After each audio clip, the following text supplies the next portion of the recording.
In this video, we take a look at how to use double-pointed needles. Stay with me and I'll show you how.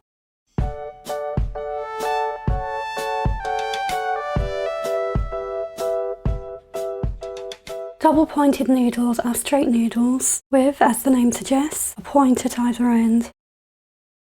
Double-pointed needles are used for knitting in the round. They come in different sizes and lengths and usually come in groups of 4. These shorter sock needles come in a group of 5. I will be using this set of 5 sock needles to demonstrate, and before we cast on, we set aside one needle, which will be our working needle, and we will cast on to the remaining needles. We want to split our stitches evenly among our needles, so we work out how many stitches are in our piece, and if we're working with a set of 5 needles like I am, we divide that number by 4. If you're working with a set of 4 needles, you divide that by 3. But to make things easy, I'm going to cast on 40 stitches, and onto 4 needles, that's 10 stitches on each needle. For this demonstration, I'm using a long tail cast on. This first loop with the slip knot counts as the first stitch, so I cast on 9 more.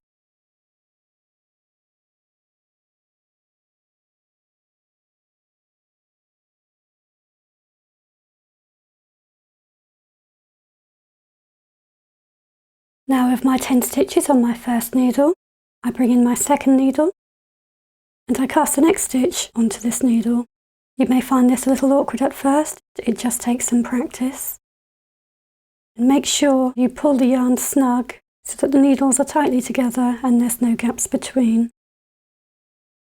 And for now we just let that first needle hang there and carry on casting our 10 stitches onto the second needle.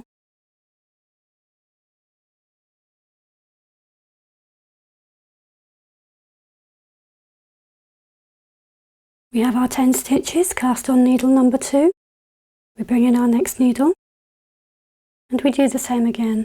We let the first 2 needles just hang around and we cast on the next stitch onto our third needle. Pull the yarn snug to make sure that the needles are pulled together and we carry on casting our 10 stitches.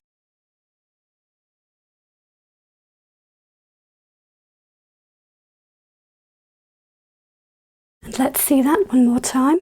We take our final needle, let the previous needles just hang around and cast on onto the new needle. Pull it snug so the 2 needles are close together and carry on casting on until all our stitches are on the needle. Now all our stitches are cast on. We make sure that our stitches are untwisted and we bring our needles into a circle.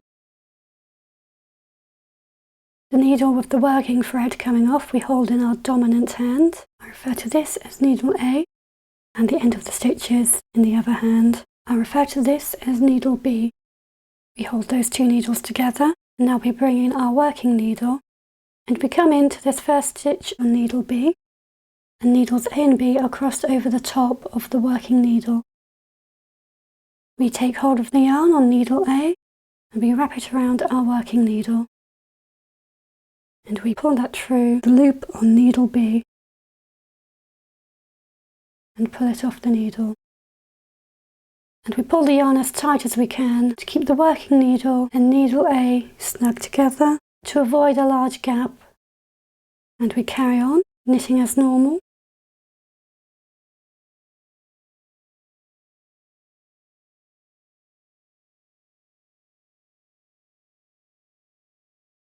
And when all of the stitches are knitted off, this then becomes the working needle. And we move on to the next needle. This then becomes needle B. We take hold of the yarn on needle A and we wrap it around our working needle. Pull that through the loop on needle B and pull it off the needle. And each time we change the needle, we give the yarn a little tug to make sure that the needles are snug together to avoid any gaps. And we carry on knitting as normal.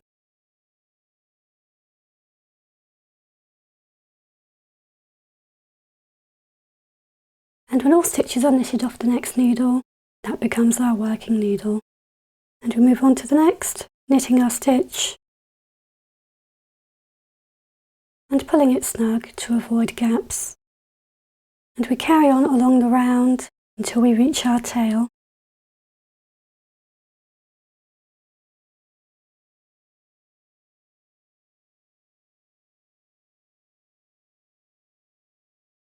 And now we've come to our tail, which is the end of our round, and we're ready to start our next. If you watched my last video about circular needles, you'll remember that when we knit in the round, we're always knitting on the front side of our work. I'm working in a stocking stitch.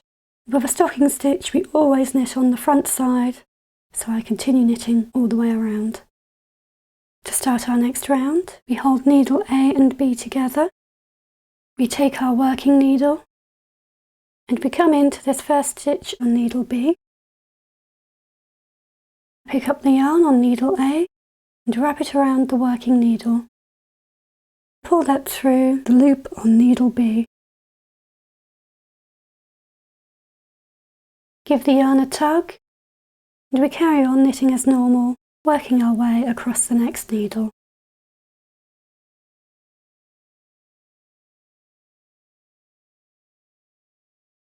And when all the stitches come off the needle, that becomes our working needle. We move on to the next needle, pulling the stitches snug to avoid gaps, and carry on knitting along the round until we come back to our tail. And we've reached our tail again, which means we're at the end of our round. But as we knit further along and further away from our tail, it might become harder to keep track of our rounds. So we can use a stitch marker.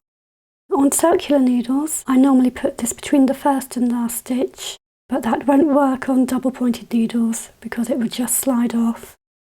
So I normally knit the first stitch and place the marker just after the first stitch, and that just lets me know that I've reached the end of the round and I'm about to start another. So let's do our first stitch of the next round. We take our working needle and go through the first stitch on needle B. We pick up the working yarn on needle A and wrap it around the working needle and pull it through the loop on needle B.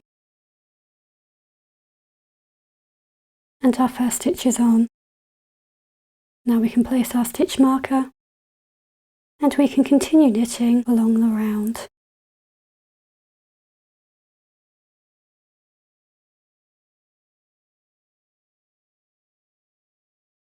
And when we come to our stitch marker, we know we're about to start our next round.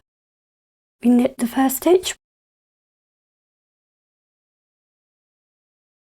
slip the stitch marker, and we carry on knitting along the round. Don't worry if you find this all a little bit fiddly, especially for the first couple of rows. You will find that this all becomes easier with practice. And we just keep knitting our rounds until we reach our desired lengths. And that's how to use double pointed needles.